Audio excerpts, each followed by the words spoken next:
Coisas que ninguém te conta quando você quer começar ou expandir os processos de inovação no seu negócio, na sua área, na sua empresa.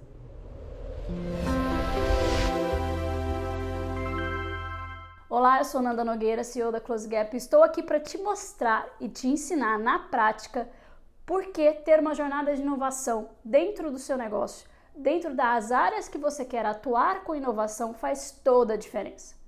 Um dos erros mais comuns quando as empresas decidem inovar ou querem expandir a inovação é copiar o vizinho, ou o concorrente, ou quem está no mercado, ou alguma notícia que viu a respeito de grandes empresas que tiveram um processo de inovação, compraram empresas, fizeram fundos de investimento e coisas do tipo. Só que isso é um erro gritante. E por quê? Porque o seu vizinho não é você, né? Por mais que às vezes pareça que a grama do vizinho é mais verde, ela não é a sua grama, entendeu? Você precisa ter ciência de alguns passos, que é o que a gente chama de jornada de inovação, para poder de fato fazer estrategicamente uma gestão do seu negócio, uma gestão da sua área, do seu projeto e trazer essa inovação efetiva. Porque não adianta também você ir, que aí entra um outro erro, ver o que os outros estão fazendo, igual a gente mesmo disse, fundos de investimento, contratar startups, comprar startups e fazer igual, sendo que você não sabe se isso é o que vai resolver o seu problema. Missão do Vale do Silício, missão de viagens, workshops. Temos aqui levantados na Close Gap mais de 45 formas de interação com inovação aberta. Então, tem desde hackathon, fundo de investimento, a própria missão, entre outras inúmeras formas de interação. Só que para você saber qual é a melhor para você, você precisa entender as etapas da jornada de inovação. O que é uma jornada de inovação? A jornada de inovação nada mais é que o processo que você vai implementar e gerir a inovação dentro da sua empresa. Por quê? Porque não é apenas decidir que vai inovar e aí a partir disso pegar algumas iniciativas, algumas coisas que os outros estão fazendo e copiar que vai dar certo no seu negócio. Então, dentro da Close Gap a gente costuma ter algumas etapas que a gente passa para os nossos clientes e vamos passar aqui para vocês. Primeira coisa, identificar necessidades. De novo, você precisa entender para quê e qual o objetivo que você quer ao final de trazer a inovação. Não pode ser uma coisa que eu costumo muito dizer, de ser uma palavra porque está na convenção do final de ano da empresa, que a palavra do ano é inovação e todo mundo fica feliz, aparecer isso em mídia e efetivamente isso não acontecer. Por que você quer inovar? Temos aqui diversas formas e diversos contextos para inovação. Você pode inovar para melhorar processos, para fazer melhoria contínua, para mudar, para criar novas soluções. Você pode ter inovação para oportunidades de negócios e de mercado, para agregar valor. Mas para quem e como? Essa é a primeira coisa. A partir do momento que você entende a sua necessidade, qual o seu objetivo, seja ele uma inovação para ajudar a gestão interna da sua empresa ou na gestão externa, né, em relação ao mercado, a partir disso você consegue identificar e definir o próximo passo da jornada de inovação, que é fazer um diagnóstico e um assessment, né, palavra chique, dentro do seu negócio ou da sua empresa, da sua organização, do seu departamento, para saber o quê? O que você tem hoje é possível de fazer a inovação que você pretende fazer. Uma das coisas que acontece um dos principais erros também é que ao copiar o vizinho, que está muito mais bem preparado, tem muito mais pessoas envolvidas, tem muito mais dinheiro, e você simplesmente se virar e querer fazer igual, e você esquece que você tem uma empresa que tem pessoas diferentes, processos diferentes, estruturas diferentes, você vai gastar tempo, esforço e dinheiro desnecessário copiando ele. Então, a partir do momento que eu faço um diagnóstico, que é uma das metodologias e uma das formas que a gente mais utiliza, seja através do nosso Canvas, seja através de entrevistas, workshops, o que for, né? A gente tem o Enabling Open Innovation Canvas, por exemplo, para falar sobre isso, para identificar esse tipo de análise, eu consigo identificar o quê? A maturidade de inovação do seu negócio e da sua empresa e das pessoas. Aqui a gente não vai falar de cultura de inovação, nem cultura empresarial, mas já se sabe que não adianta você comprar a última tecnologia, investir em softwares modernos, fazer e pôr rios de dinheiro se as pessoas da sua empresa ou da sua área, do seu departamento não estão prontas e não estão capacitadas e treinadas, aptas a fazer um processo de inovação contínuo. A partir do momento que eu tenho a identificação de necessidades, eu faço um diagnóstico e descubro como estão os processos na minha empresa, né? Então, às vezes você, para aprovar um documento, aprovar um produto, você precisa de 15 dias, 3 passos, 50 diretores e coisas mirabolantes desse tipo, você fica inviável de fazer qualquer tipo de inovação avançada, porque ela vai exigir dessas pessoas uma agilidade que não se tem, por exemplo. Ela vai exigir uma estratégia adaptativa que não se tem, por exemplo. E aí, a partir desse diagnóstico, a partir da necessidade, eu consigo identificar quais as formas de interação com startups ou de inovação aberta. E, de novo, a gente levantou mais de 45 formas. Se você quer saber quais são elas, entre em contato aqui para saber quais delas vão ser efetivas para a necessidade que eu quero. Porque fazer hackathon, fazer aceleração, fazer missões no exterior, fazer hub de inovação, para cada um tem um objetivo e um propósito diferente. Você vai conquistar uma coisa com hackathon que você não vai conquistar com hub de inovação. Você vai ter uma demanda de pessoas, de infraestrutura e de investimento num hub de inovação que você não teria no hackathon, por exemplo. E aqui a gente não está falando quem tem mais dinheiro, ou quem tem menos dinheiro, ou quem tem mais pessoas ou menos pessoas, mas onde está a sua necessidade e onde está a sua maturidade para que o que você definir como forma de interação e forma de inovação seja efetivo e traga resultados. Então, é identificar necessidades, a gente faz o diagnóstico e maturidade de inovação das pessoas, dos processos da sua empresa, e aí a gente vai, de fato, entender o ecossistema de inovação. O que é o ecossistema de inovação, Nanda? Nada mais é que todos os players, pessoas, empresas, entidades, instituições, tipo universidades, aceleradoras, hubs de inovação, as próprias startups, que existem no mercado, que podem te dar na prática consultorias, né, em locais, em eventos de inovação, que podem te dar na prática todo o embasamento ou diretrizes, né, ensinamentos e melhores práticas sobre o que é inovação e como você pode fazer isso. Porque não adianta você sentar na cadeira, pegar o computador, pesquisar no Google e achar que porque você pesquisou 7 artigos da Harvard, 10 da MIT, conversou com João, Maria, José, você já sabe o que é inovação. A inovação ela não acontece sentado com a digníssima bunda na cadeira. Ela acontece no dia a dia, nas interações, e essas conexões com o ecossistema de inovação é muito importante. Então, quando você entende também o que você tem hoje, e isso tem que ser um processo contínuo, tá? Não é porque você ficou uma semana vendo várias startups e aí daqui 3 meses você vai ver de novo. A gente está em um processo em franca ebulição do ecossistema de inovação brasileiro e internacional, e você vai perceber que o que você tinha hoje, amanhã já é obsoleto.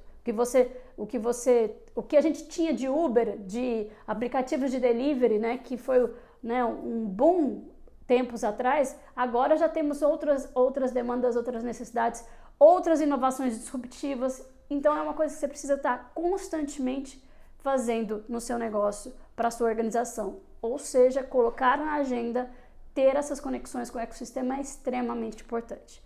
Tudo bem, a gente fez essas primeiras partes voltadas para pesquisa, para identificar a necessidade, entender como é que é o contexto da empresa, definir quais são as formas de interação, aí vamos para o planejamento, execução e métricas.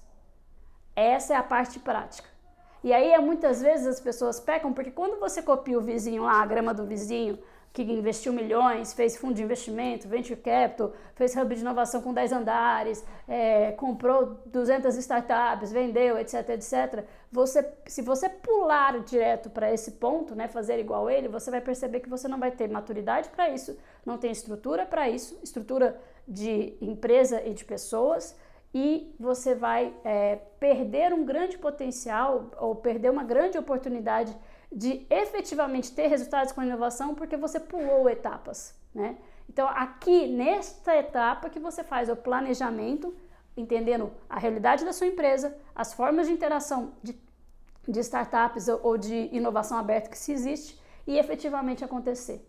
Aí você vai ter também mais clareza para direcionar com quem você vai interagir para fazer essas formas de interação.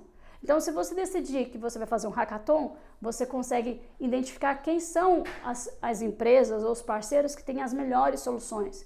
Hub de inovação, a mesma coisa. Venture Capital, Venture Building, alguma coisa nesse sentido.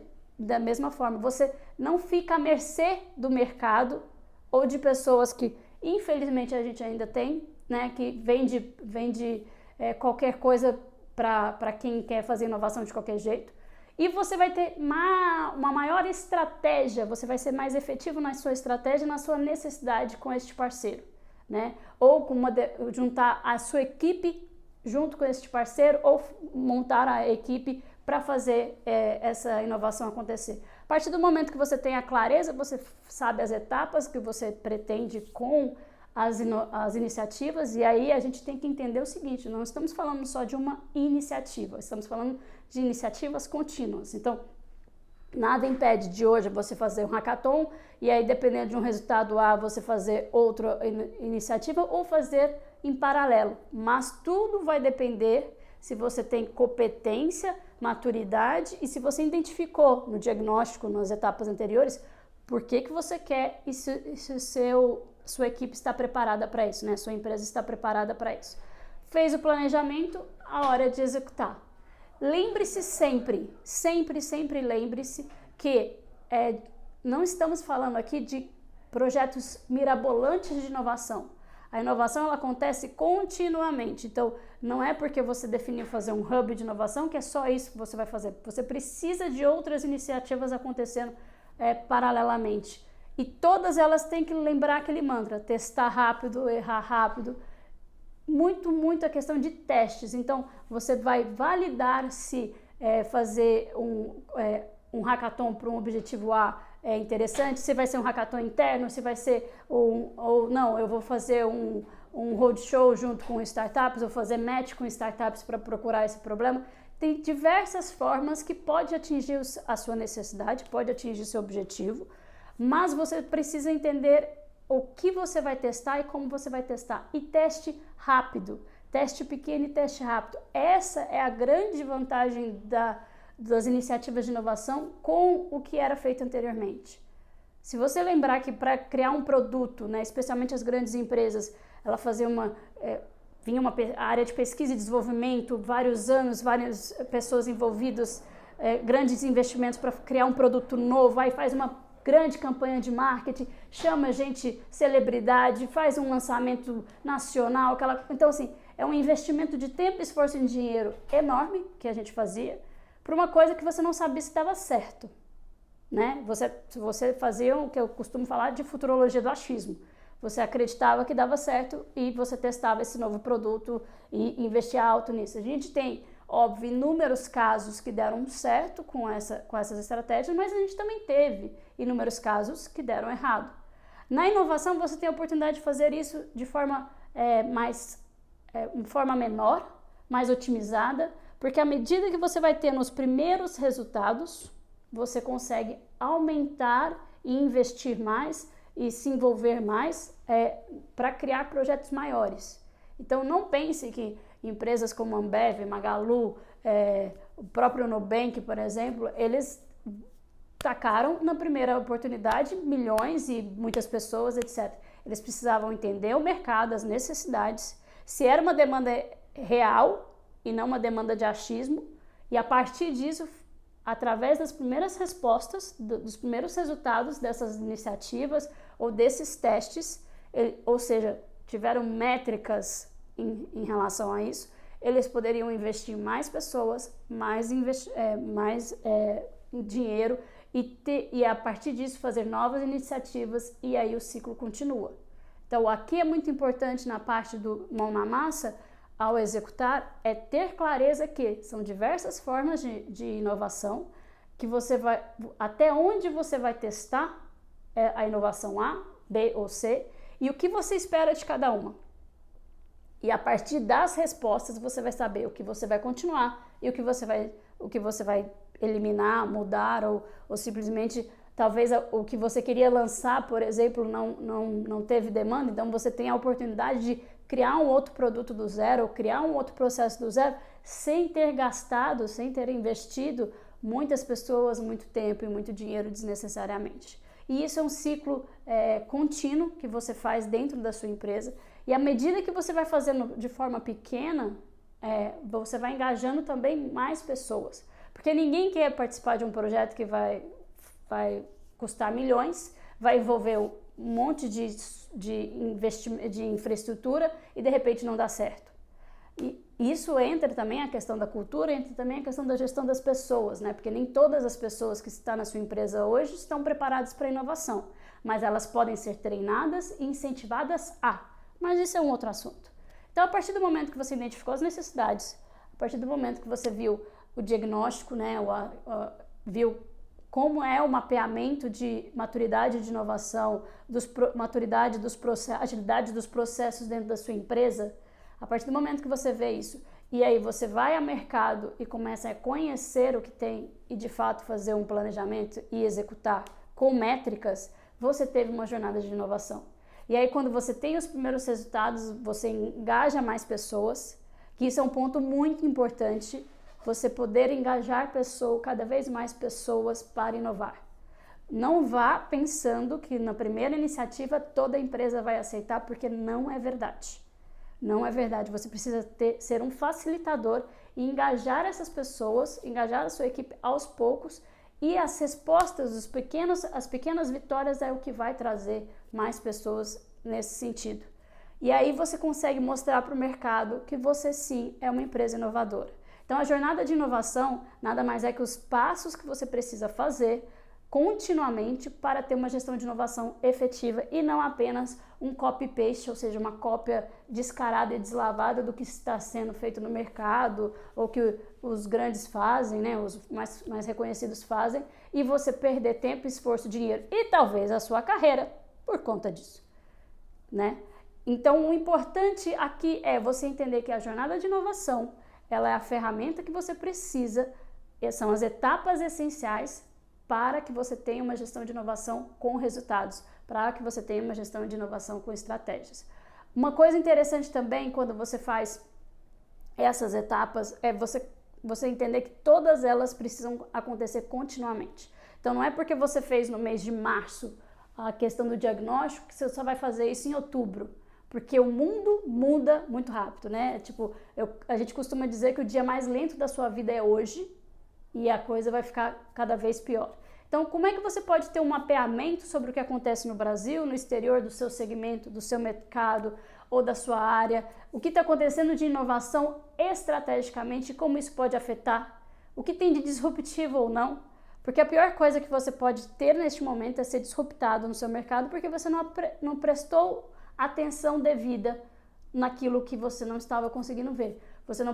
Você focou muito no que você vende hoje ou no que você faz hoje, nos concorrentes que você tem hoje, e de repente você é engolido por alguém que você não fazia a menor ideia. E a gente tem inúmeros exemplos disso. A gente tem o próprio Uber em relação a isso, a gente tem o próprio iFood em relação a isso, a gente tem o Netflix, porque teve uma época, por exemplo, que a própria McDonald's falava que o principal concorrente dela era o iFood. Por quê? Porque eu tenho muito mais opções de alimentação e eu não preciso ir para o shopping para comer. Então, veja que ela não levantava, se a gente pegar o McDonald's, ela não tinha como concorrente direto um aplicativo. Ela tinha o Burger King, ela tinha outros fast foods. Será que isso não está acontecendo no seu mercado, no seu negócio, este exato momento? Será que não tem uma iniciativa ou uma inovação acontecendo lá em Singapura, né? Porque falar de Vale do Silício, Israel e China é fácil. Todo mundo vê, todo mundo olha, todo mundo sabe. Falar do Google, Facebook e afins também é muito fácil. Porém, o que está acontecendo em outros países? O que está acontecendo em Singapura? O que está acontecendo em Londres? O que está acontecendo em Berlim, Austrália? Países que talvez não são tão visados, mas que por uma conexão ou por uma oportunidade pode vir ao Brasil e simplesmente engolir você no café da manhã, basicamente. Por isso que é importante que todas as etapas de inovação sejam uma coisa contínua. Se você não está preparado a isso, se associe ou faça parcerias com empresas que podem te oferecer esse tipo de suporte, esse tipo de direcionamento, esse tipo de mapeamento. Porque aí as suas estratégias, as suas necessidades e as suas métricas, resultados serão muito mais efetivos e muito mais alinhados com o que é o mercado hoje.